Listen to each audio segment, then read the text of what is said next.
Hey guys, today we're going to talk about how to do accounting for your Shopify channel with your e-commerce business. I'm going to show you a couple different methods you can use, talk about pros and cons of each one, talk about when I think each method is appropriate, and hopefully launch you into it, like do a demo well enough that you feel like you could launch into most of these. By the end of this video, you should have a pretty good idea of what the primary issues are that you're dealing with when you're accounting for Shopify activity and have a pretty good idea of where to start on all of those things.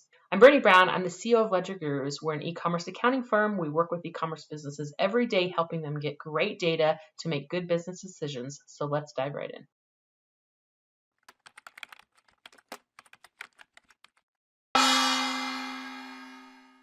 All right, guys, so let's jump into a discussion about Shopify accounting, specifically in QuickBooks. So the first thing I want to talk about is this trade-off between like the amount of information you get and how transparent and accurate it is, and the amount of time, effort, and skill it takes to get that level of accuracy. And the reason why I want to have that discussion is because I'm going to actually present 3 different methods today on how you can handle Shopify accounting, each one a little bit more complex than the one before. And there's, I feel like, an appropriate time and place for each one of these. So what is the appropriate time and place for each one of these? So the first method, which we're going to call the cash deposit method, is basically appropriate for companies that are doing less than about $250,000 a year in revenue. And the reason why I feel like that's true is because accounting can be kind of time consuming. It can definitely have a learning curve associated with it. And if you're doing less than $250,000 a year in revenue, then you're probably, relatively new. And you are really trying to focus on building demand for your product and figuring out how to source your product and figuring out how to develop new products. And that really does need to be the focus of what you're doing. So you need to have accounting because, your tax accountant is going to require accounting from you, and you do need to have some idea of how your business is doing. But as far as spending a whole bunch of time to get really good information, I just feel like your time is better spent elsewhere, and you don't necessarily have the budget at this point to outsource it either. So basically, I recommend a DIY approach, and I recommend a simple, straightforward, non-time consuming DIY approach that still achieves the objective, which is exactly what the first method is designed to do. The second method, which I'm going to call Shopify Details, is a little bit more time consuming, not significantly more, but I feel like it's appropriate for businesses that are doing about $250,000 to about $1 million a year in revenue. And last of all, the last method, which we're going to call Shopify Accounting Guru, is for companies that are doing over $1 million a year in revenue. And the reason why it's appropriate for that level of business is because if you're doing over $1 million a year in revenue, you've kind of passed the point of just trying to figure out how to drive demand. And at this point now, you're trying to figure out how to run a profitable business while you drive demand. And ultimately, that comes down to answering a lot of key financial questions. Therefore, the financial data that you're relying on needs to be as accurate as it can possibly be. So the way this really boils down is in this concept here. One of the primary ways that e-commerce accounting, specifically Shopify accounting, differs from other like types of businesses trying to do their accounting is that in e-commerce businesses, all of your activity is passing through your channels, and all you're seeing hit your bank accounts is the actual summary deposits from the activities of those channels. And so in order to get really good information, you have to be able to go into the channels themselves to actually see what's going on. As opposed to a business like mine, a service-based business doing accounting for e-commerce businesses, the majority of my activity is passing through my bank accounts and credit cards. If I basically code my bank and credit card transactions, reconciling accounts, I'm pretty much there. Now, you do need to be doing that process. You do need to be doing reconciling your bank accounts, reconciling your credit cards, coding the transactions. And if you're not sure how to do that, that's definitely part of doing the overall accounting for Shopify in general and all other pieces of Shopify accounting. However, that's not the focus of this video. We do have a video on syncing your bank accounts, managing your bank account feeds, and reconciling your accounts, which is really the 3 primary activities you need to be doing to do your Shopify accounting, which we're going to link here to this video. So this is kind of supplemental to that if you are just completely new to the entire process.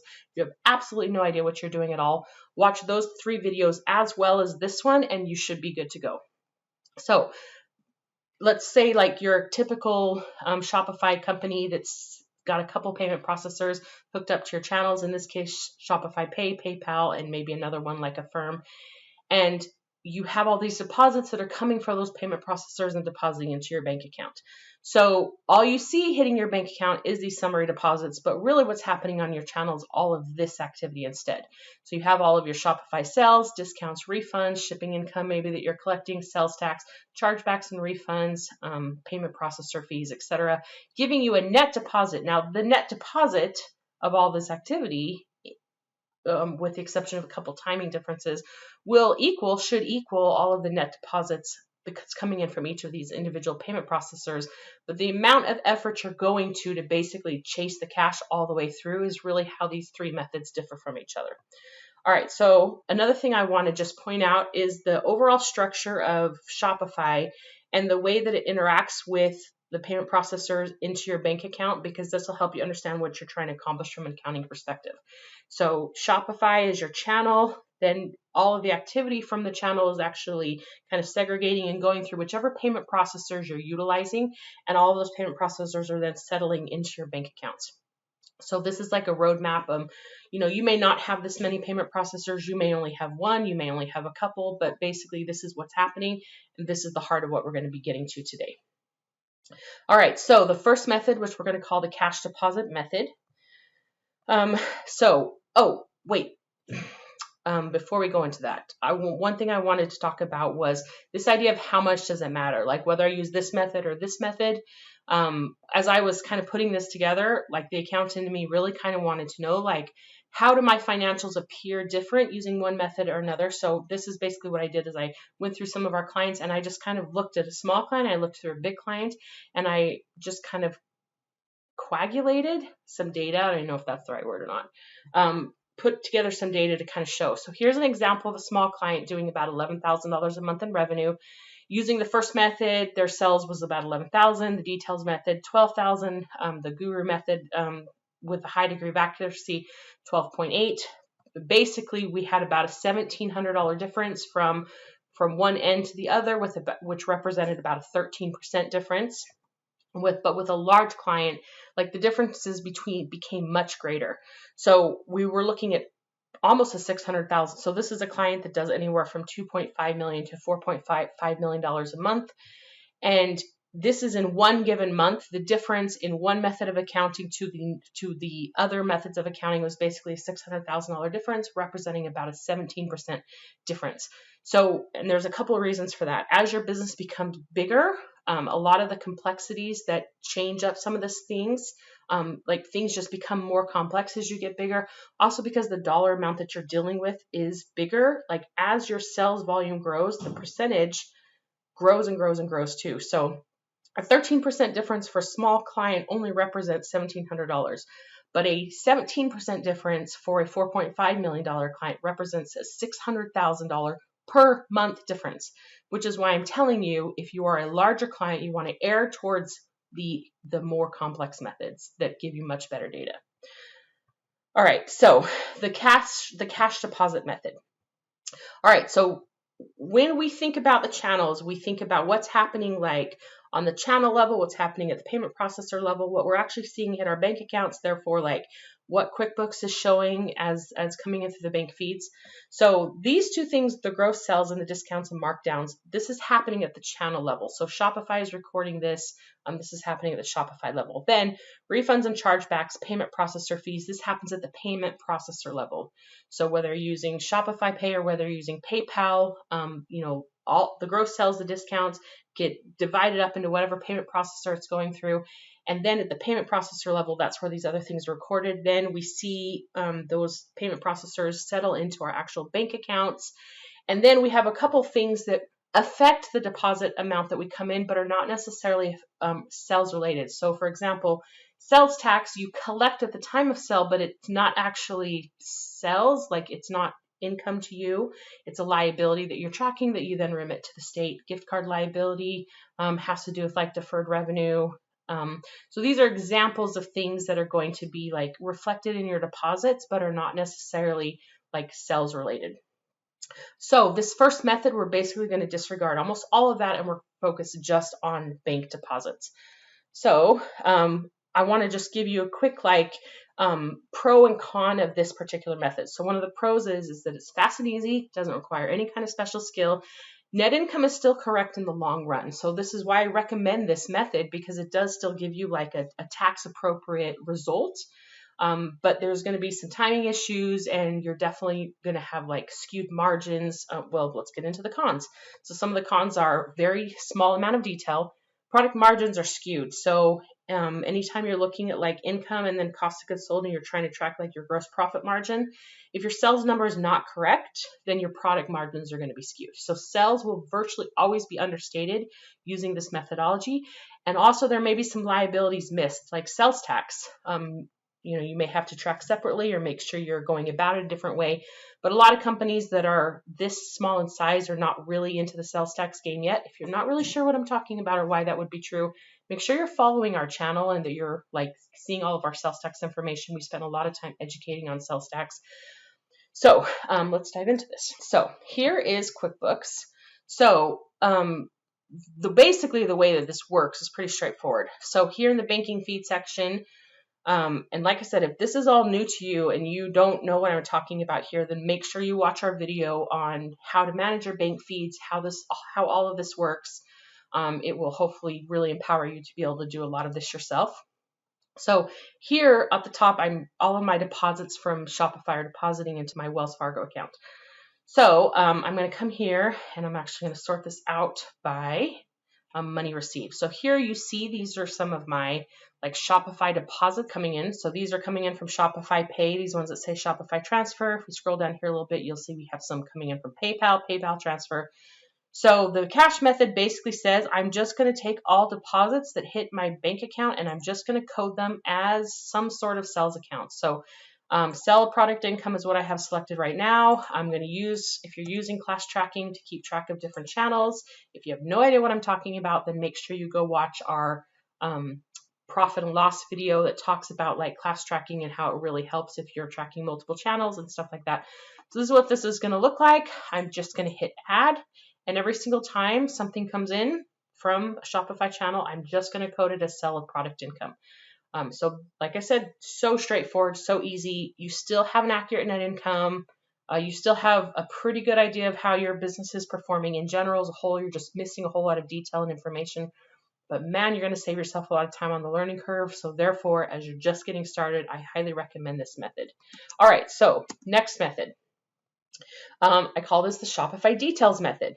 So in this case, we're basically going to really focus on gross sales, discounts and markdowns. We're going to evaluate money that's coming into the bank deposit. We're going to break out sales tax liability, and we're basically going to estimate these other items as kind of a plug figure. So this method, here's some of the pros. You get a better level of detail. You get more visibility to make decisions. And frankly, it does tie out perfectly to the channel. So if you like pulled up your QuickBooks and you pulled up your channel information, you would have like a perfect tie between the two. And that's always kind of satisfying. Now, why does my method that actually gives a better level of detail not tie out to the channel? Well, you need to know that the dashboard tools inside Shopify are not highly accurate. They're kind of a summary. So like, for example, if you had a product if you made an order and it was later returned, if you were to run reports on the dashboard the way that I'm going to show you, it wouldn't necessarily reflect those returns. It also doesn't necessarily catch like duplicate orders, manual orders. There's just a lot of different things that happen on your Shopify channel that are not necessarily reflected on the dashboard that I'm going to show you. So that's why that dashboard is great for getting a much better level of detail, but it is not as accurate as it would be if you were using our third method, the Shopify Accounting Guru method. What's some of the cons to this method? Number one, it requires a journal entry. I hope that doesn't scare you. I'm going to literally walk you through this entire process. It is a little bit more time consuming, not much. And it does still give you some timing and accuracy issues. Like they do still exist. It's still not a highly accurate method. It's just a better approach than the one we just talked about a second ago. All right, so, and here's what the steps are going to be. First of all, you're going to pull the Shopify details from Shopify.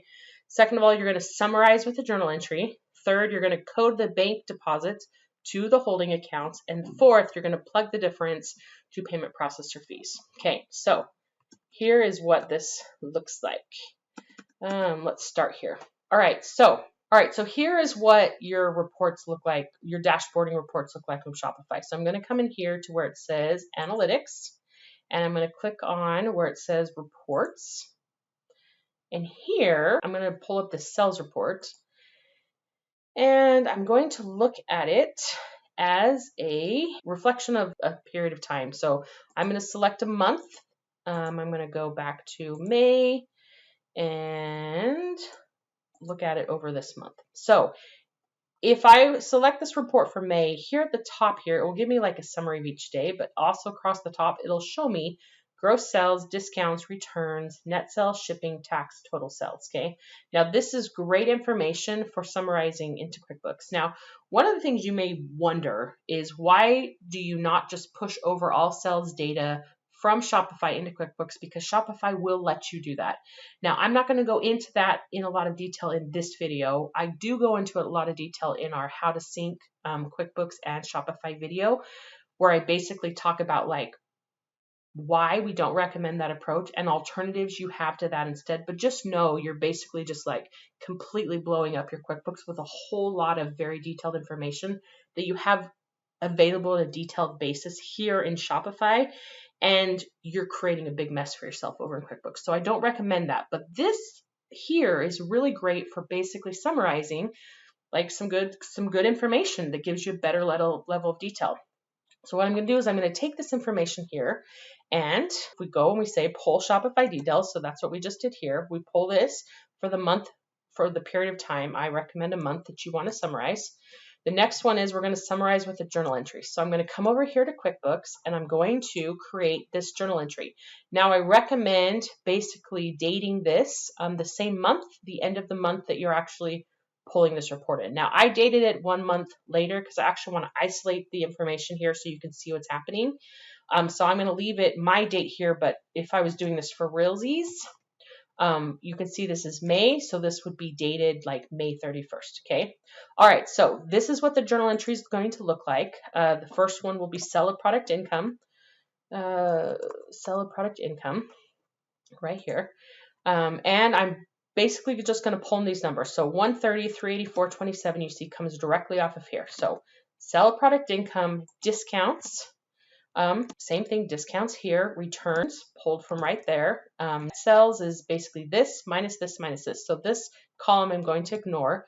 Shipping income pulled from right here. Sales tax, which is a liability account. So this is income, income, income, income. These ones reduce income though. These are called contra income accounts. Income account, contra income account, liability account.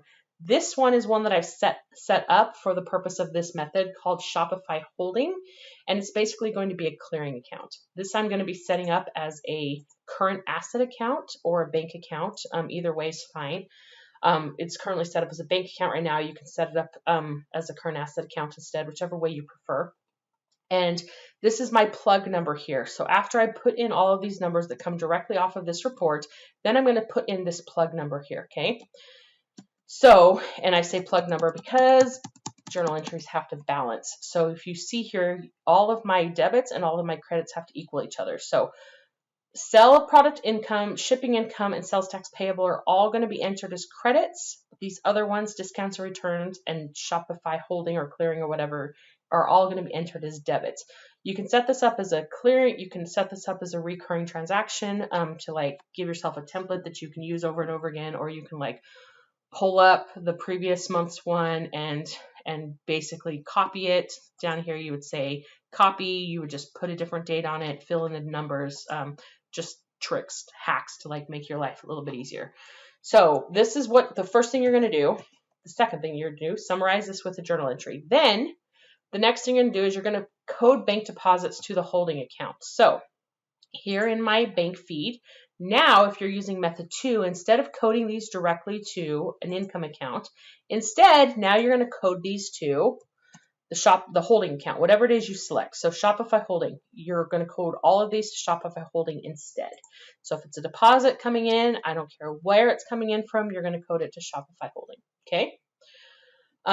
Then And by the way, I'm assuming when you do this, that one of the things you're going to be doing is transferring all the money that goes into PayPal each month into your bank account. And when you do that, that transfer from PayPal into your bank account is going to hit, and you're going to code it as Shopify Holdings. So basically all money that is the reason it got there is because you sold something on Shopify, it went through a payment processor, and then it hit your bank account.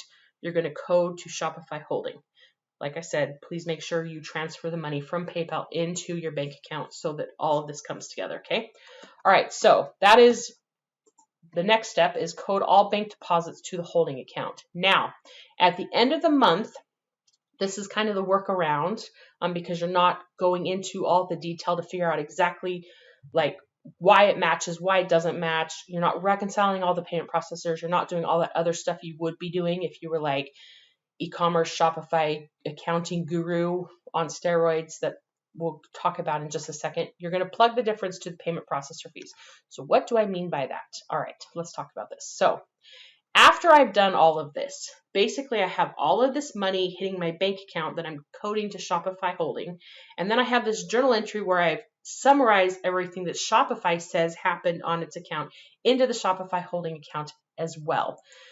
So I now need to kind of see like what the end result of all that is. So I'm going to pull up my balance sheet and I'm going to open this Shopify Holding account. Now it's right here. So Shopify Holding account is right here. Now you can see that right now it has a balance of $2,700. And I can see, here's the journal entry where I basically summarized everything that was happening in Shopify. And here's all the deposits that I coded from my bank account as they all came in.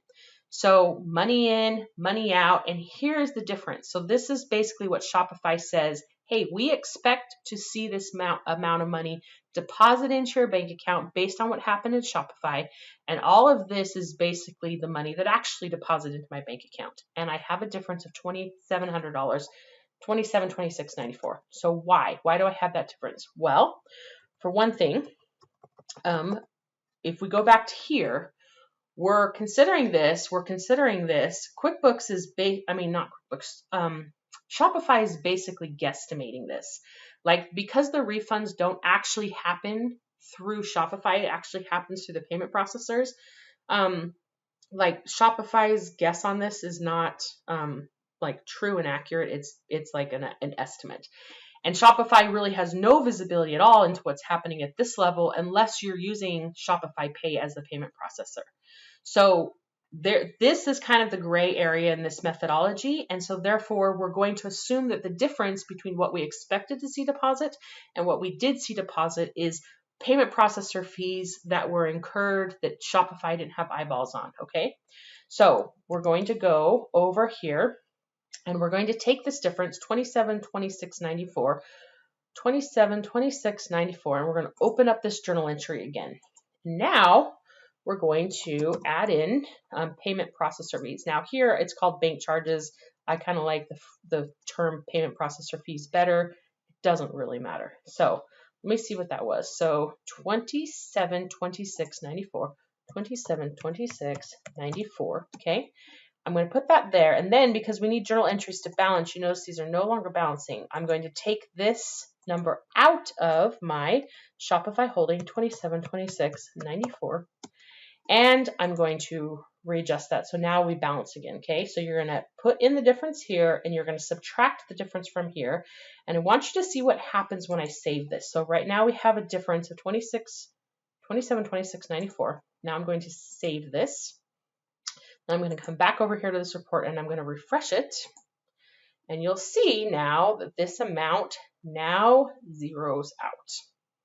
Boom, boom, boom. Okay, so now we have no difference. So now the assumption we're making is that this is everything that happened on Shopify because Shopify told us it was, that this is the amount we expected to see deposit into the bank account, and the difference between what we actually saw deposit and what we didn't see deposit but expected to was because of payment processor fees that Shopify didn't have eyeballs on. Now, this is a general overization. For quite frankly, this is more likely like pending orders, duplicate orders, manual orders. The list is wide and deep of all the reasons why this this is not correct. But I'm telling you right now that the process of sorting this all out and filtering it is complex. It's what we're going to talk about in just a second, but it is a process that is not for the faint-hearted. So this is still going to give you a result that is, from a net income perspective, correct. It's not like you're way overstating income or way understating income. Like if we consider all the timing differences, like from the beginning of your business to the ending of the business, your net income would be correct. Now, month to month, there are going to be some timing issues, and also the way that it's specifically coded. Part of this may belong, for example, in sales of product income. Part of this may belong here. Part of this may be here. If you find yourself really wanting that level of information, you are probably ready for the third level. But this is a much better approach than just the first level without being significant in its learning curve. All right, so let's go back to our PowerPoint for just a second, pros and cons. So pull Shopify details, summarize with a journal entry, code bank transactions, code bank deposits, holding accounts, plug difference to payment processor fees. All of this fits, by the way, in the overall approach for Shopify accounting, which is like code all your other bank transactions, reconcile all your bank accounts, reconcile all your credit cards, evaluate your financial statements, right? Like this is one piece of that puzzle, but this is the complex piece. We're not talking about inventory or sales tax right now. Those are also complex. We have videos on that. We have courses on that. This is just for the Shopify accounting piece. Okay, so last, the Shopify accounting guru piece. Now, full disclosure, we are not going to tear this method apart because it is way beyond the scope of this video, and it would literally be probably another 3 or 4 hours worth of training, which is why, by the way, we are preparing a course for it right now.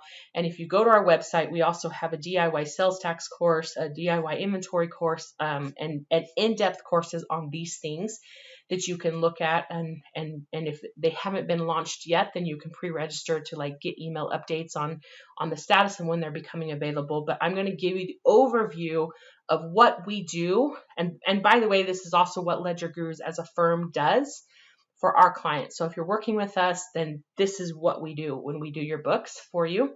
And so if you want that done for you, like reach out to us on our website. We're happy to prepare a proposal for you. But let's talk about like the overall. So if you have like really good internal accounting help, or if you understand this stuff really well, this is a roadmap of how you would put this together. So the pros of this approach is that you get great transparency. It's a clear, detailed information. You're basically ready for acquisition, like it would pass an audit. This is completely like you can dig in on this, tear this apart, and this is accurate information, and you have accurate margins therefore, because if you have accurate sales information and your cost of goods sold number are correct, then you have an accurate gross profit margin as well. Cons, complex and time consuming. It has a relatively high learning curve. All right, so basically this approach, we start with the bank deposit and we go up and we go down. So we say, here was our bank deposit. Where did it process from? How much came here? And what happened on the channel levels? And we reconcile up and we reconcile down. So what I mean from that is there's all the activity that's happening on Shopify at the Shopify level. And then we're reconciling everything that happened in Shopify to which payment processors it went through and how it all basically dispersed. So if you think about like, like a spider web, you have like your source in the center, and then it goes out in a million different directions, right? Like some of this went this way, some of it processed here, some of it processed here, some of it processed here. But at the channel level, you have the things that happen there. Gross sales happened at the channel level. Discounts and markdowns happened at the channel level. Then we say, which payment processor did it go through? And then we say, all right, at the payment processor level, we have refunds and chargebacks, those payment processing fees, and then those are all then reconciled to what actually deposited into the bank account to allow us to capture things like the payment processor fees, all of the things that happen at the payment processor level. And then as well, to make sure we're capturing things like the sales tax liability, gift card liabilities, and all of the other nuances that could possibly happen, of which the list is like huge. I mentioned some of them earlier, like pending orders, duplicate orders, manual orders, let's see, draft orders, and there's a process of filtering to make sure that all of that is accurate. But that's really what we're doing, is we're following the cash all the way through the system. And if you have accounting help that's prepared to help with this, then this is what they would be doing as well. So this is the layout of one of our actual clients, and I really hope you don't have this many payment processors, because they really do, and this is really crazy. It's super, super hard to keep track of. So if you have done this to yourself, then like just unwind your position, like step back, nobody will get hurt, shut down a couple payment processors, and because this kind of a scenario really can only end in tears. Steps involved in this is first of all, you're going to download your sales orders reports out of Shopify. Now, so basically you're going to come in here, you're going to go to orders reports, and you sort for whatever time frame you want, and you're going to export this report to Excel. Okay. Now, when you export this report to Excel, it ends up looking something much like this. So across here, what you're really looking for is you're looking for all the orders, you're looking for how it processed, you're looking for any additional information like whether it was canceled, whether it was unpaid. Like this is a really helpful report. You're looking, whether or not it's shipped, all of this kind of stuff. Then the next thing you're going to do is you're going to summarize and filter all of the sales data. So when we do this, this is what we have across the bottom. We have a tab for every single one of our payment processors that are impacted by this. We have tabs for like the things that are returns, like basically we're taking a look at every single type of activity that's happening on Shopify. Then after we take all of that, we use different tools inside Excel, including things like pivot tables, index lookups, all of those types of things. And we're basically taking all of that data and we're then summarizing it here. Okay, so the next step here is to then summarize and filter all the sales data and then enter journal entries to summarize that data. So this is what it looks like for us after we use pivot tables to sort all this information out. Then we are creating these journal entries. So these journal entries show all of the things that happen, but more importantly, it also shows which payment processors we expected it to process through. So all of this sales information, this is the breakdown according to how it all went out through each payment processor. And then last of all, we're going to put that data into QuickBooks, and then we're going to take every single one of these payment processors and we're going to reconcile every single payment processor to what actually deposited into the bank account. So again, here we are following the cash all the way through the system. What happened at the channel level? Which payment processor did it move through? What happened when it hit the payment processor? How does that reconcile to what actually hit the bank deposit, and what needs to be backed out of all of that information in terms of liabilities or things that just don't belong there to begin with. So that's what our process looks like. As you can see, like I said, it is complex and a little beyond the scope of what we're doing here. But it kind of gives you an idea. Like if you really want a very, very high level of detail, then this is what you're looking at. So just to summarize, like how much does it matter and how much should you be caring about the level of effort you're putting in? Well, it really does depend on the size you are as a business. The smaller you are, the smaller the dollar amount impacted. The larger you are, the larger amount of money we're talking about as far as misstatements go on this. So I hope that was helpful. I hope you liked this video on different methods you can use to do the accounting for your Shopify channel for your e-commerce business. If you like this video and you'd like to see others like that, then don't forget to subscribe to our channel, hit the bell so you'll receive notifications in the future. If you're interested in having us do your accounting for you, then visit our website, LedgerGurus.com. You can reach out to us. We're happy to discuss with you pricing or any other questions you may have. Also, if you would like more information on how to do your own accounting, visit our website. On our download page, we have a financial management checklist that may be a great resource for you, as well as a white paper on how to identify whether or not your accounting is being done well for your e-commerce business if you're already working with somebody else. Thanks and have a great day.